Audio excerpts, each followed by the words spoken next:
पूरा रिकॉर्ड हुआ। 2 मिनट का 2 मिनट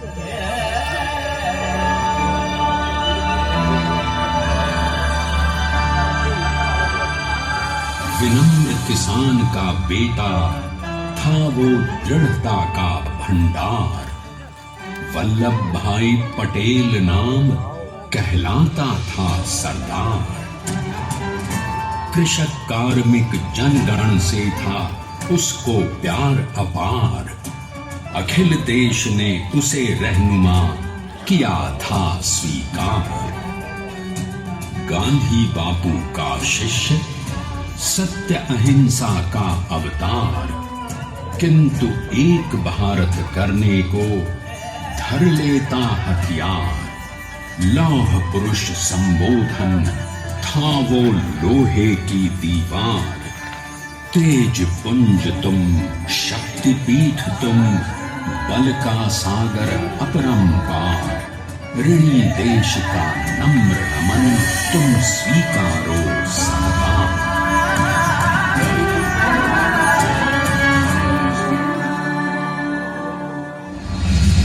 1857 में अंग्रेजों को ललकारने वाले पहले स्वतंत्रता संग्राम के एक सक्रिय सिपाही थे झवेर भाई पटेल।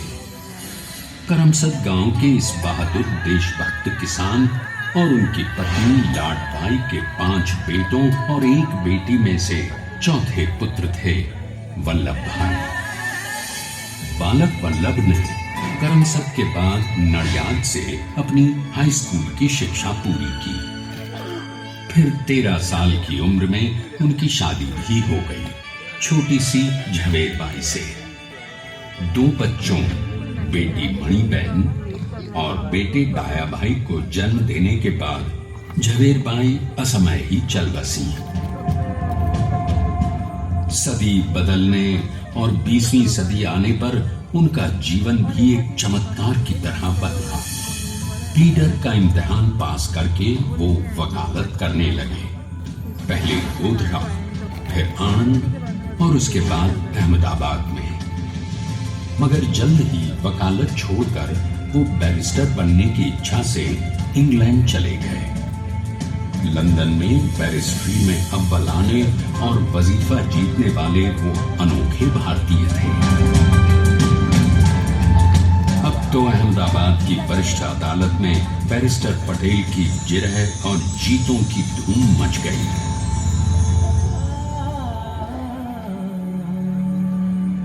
तभी एक युग पुरुष ने वल्लभ भाई के जीवन की धारा ही बदल दी। दक्षिण अफ्रीका में सत्याग्रह के अहिंसक अस्त्र से गोरे शासकों को सबक सिखाकर भारत वापस आए बैरिस्टर मोहनदास करमचंद गांधी से मिलकर वल्लभ भाई ने अपने कुछ बरसों से सीखे विदेशी व्यवहार और संस्कार हमेशा के लिए त्याग दिए और अब वो अपने खेड़ा के किसानों को हक दिलाने के लिए बापू के साथ आंदोलन में कूद पड़े। अब उनके पैरों में जूते नहीं, गांव की धूल थी। हृदय में भारत भूमि की शस्य श्यामला धरती। मन में थे गांधी और मस्तिष्क में एक नए स्वतंत्र भारत का सपना।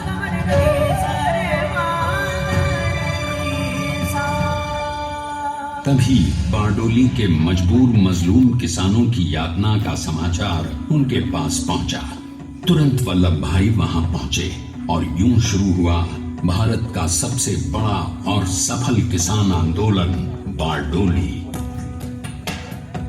वल्लभ भाई ने बारडोली के 87,000 किसानों को ऐसा अटल अडिग अचल मनोबल दिया कि अंग्रेजी सरकार हिल गई और 1 बरस के बाद उनका लगान माफ कर दिया गया। अब तो पूरे देश में लोग वल्लभ भाई के नाम की कस्में खाने लगे।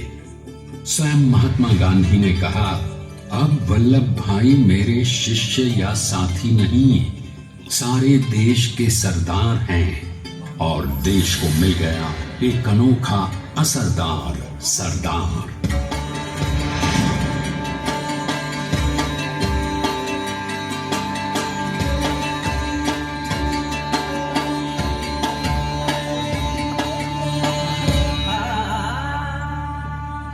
सरदार पटेल के नाम और देशभक्ति से अंग्रेज डर कर कांपने लगे। 1930 के नमक सत्याग्रह और दांडी कूच में वो बापू से भी पहले गिरफ्तार किए गए, तो सन 1932 में फिर उन्हें बापू के साथ ही जेल में 2 सालों के लिए डाल दिया गया। मगर आजादी के दीवानों को, स्वतंत्रता के परवानों को कौन गिरफ्तार कर पाया है? जेल से छूटते ही सरदार को कांग्रेस के नए राष्ट्राध्यक्ष पद पर चुना गया और उनकी सरपरस्ती में राष्ट्रवादी भारतीयों ने तमाम ब्रिटिश सूबों में जीत हासिल कर वहां अपनी स्थानिक सरकारें बनाई। किंतु सरदार का सपना केवल सरकार बनाना नहीं था। उनका स्वप्न तो था एक ऐसे नए भारत का जहां हर रंग, हर रूप, हर जात, मजहब, तबके का हिंदुस्तानी एक साथ मिलकर एक ऐसा नया भारत बना सके जहां पूर्ण स्वराज के साथ सारे समाज को गरीबी, अशिक्षा, छुआछूत से भी आजादी मिल जाए। इसकी पहली रणनीति थी भारत को अंग्रेजों की गुलामी से आजादी, ताकि भारत के लोगों की अपनी सरकार सबके साथ और सबके विकास के लिए काम कर सके। बापू की अगुवाई में अब देश ने अंग्रेजों को अंतिम चेतावनी दे दी, करेंगे या मरेंगे, क्विट इंडिया, अंग्रेजों भारत छोड़ो। बस फिर क्या था, संघर्ष की रणभेरी बची। 3 सालों के लिए सरदार पटेल को भी सत्याग्रही नेताओं के साथ जेल में ठूंस दिया गया। 2 सालों के बाद अंग्रेजों को बापू के सभी शिष्यों और साथियों को छोड़ना पड़ा।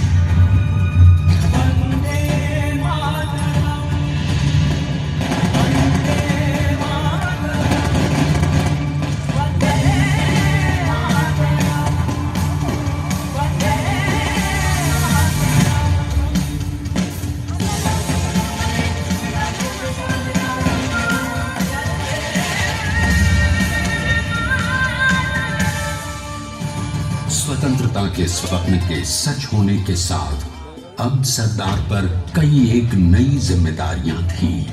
आने वाली आजादी की तैयारी और एक नए भारत के लिए नए लोकतांत्रिक संविधान की संरचना। जैसा उनके साथी ने खुद कहा था, सरदार ने ही छेनी हथौड़ी लेकर एक नए भारत को उकेरा है।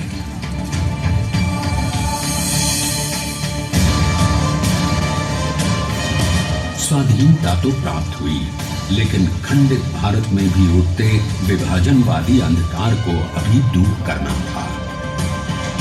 जब देश के खंड खंड होने का भय उत्पन्न होने लगा, तो सरदार ने निर्भय होकर खुद अपनी केंद्र सरकार और साथियों को भी चुनौती दे डाली और जम्मू कश्मीर को बचाने के लिए सारे देश का आकाश वायुयानों से भर गया।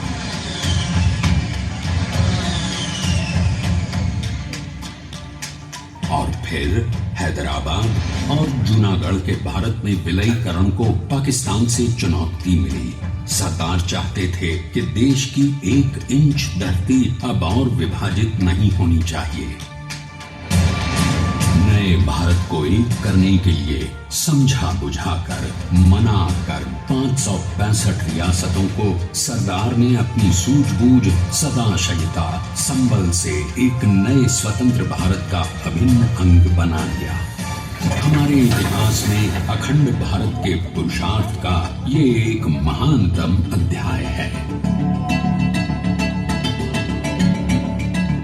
जैसा उन्होंने स्वयं कहा था, हमें नए धागों को पुराने ताने बाने में ऐसे पिरोना है कि एक दूसरे में गुंथ जाए और बेहतरीन बनावट वाला एक नया भारत उभर कर सामने आ सके। अंततः अपने वज्र दृढ़ संकल्प से एक नया विराट, विशाल, एक भारत श्रेष्ठ भारत बनाकर दिखा ही दिया सरदार ने।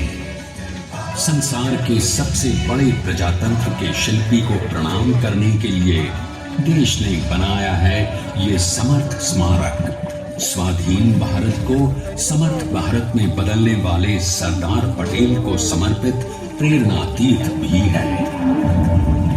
प्रधानमंत्री श्री नरेंद्र मोदी के नेतृत्व में बनी विश्व की इस विशालतम प्रतिमा के सामने आकर सारी दुनिया जैसे स्वयं ही नतमस्तक हो जाती है।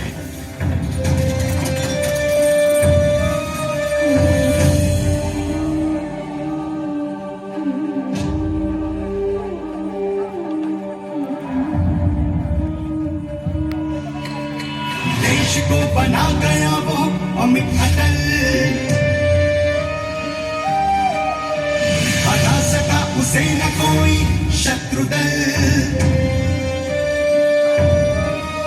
चट्टान के समान सा पुरुष प्रबल, पटेल तो स्वदेश का सम्मान है, पटेल तो स्वदेश का सम्मान है, पटेल तो स्वदेश का सम्मान है, पटेल तो स्वदेश का सम्मान है।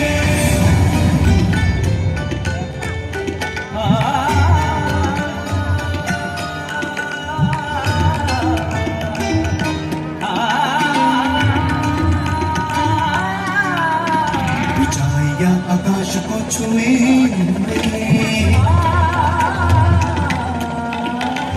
गहराइयां समुद्र की ली हुए,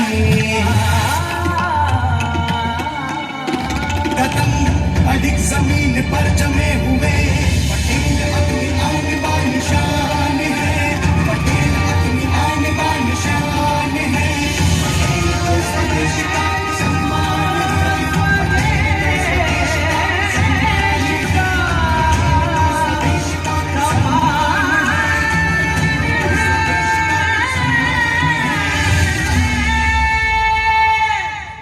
आइए अब देखते हैं कि अपने लौह पुरुष को श्रद्धांजलि देती 182 मीटर ऊंची विश्व की सबसे विशालकाय प्रतिमा का निर्माण कैसे हुआ।